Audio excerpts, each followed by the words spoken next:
শরীরের যে কোনো জয়েন্টে ব্যথা, যেমন ছোট ছোট জয়েন্টে রিউমাটয়েড আর্থ্রাইটিসের ব্যথা, বড় বড় জয়েন্টে অস্টিও আর্থ্রাইটিসের ব্যথা,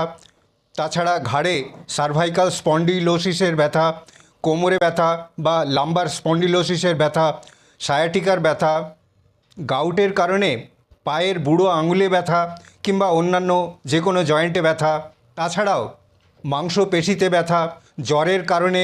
গায়ে হাতে ব্যথা হলে যদি দেখা যায় সেই ব্যথা ঠান্ডা আবহাওয়ায় বা স্যাঁতস্যাঁতে আবহাওয়ায় খুব বাড়ে, বিশ্রামে থাকলে খুব বাড়ে, আর একটু হাঁটাচলা করলে কিছুক্ষণ পরে সেই ব্যথা কমে যায়, গরম সেঁক দিলে ব্যথার উপশম হয়, এই সমস্ত ক্ষেত্রে হোমিওপ্যাথিক ওষুধ রাস্টাক্স খুবই উপকারী। এখানে রাস্টাক্স 30 বা 200 ব্যবহার করা যেতে পারে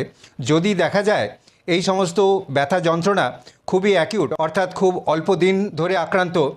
আর তা যদি খুব তীব্র হয় তাহলে রাস্টাক্স 30 প্রতি মাত্রায় 3-4 ফোঁটা সামান্য জলের সঙ্গে মিশিয়ে 3 ঘন্টা অন্তর খাওয়া যেতে পারে। আর যদি দেখা যায় ব্যথা দীর্ঘদিন ধরে রয়েছে এবং তা ক্রনিক আকার ধারণ করেছে তাহলে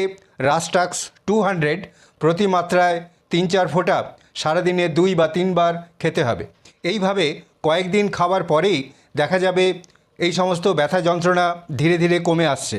তখন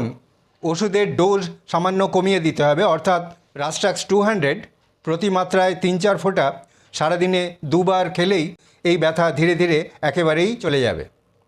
আর সুস্থ অবস্থা ফিরে আসবে।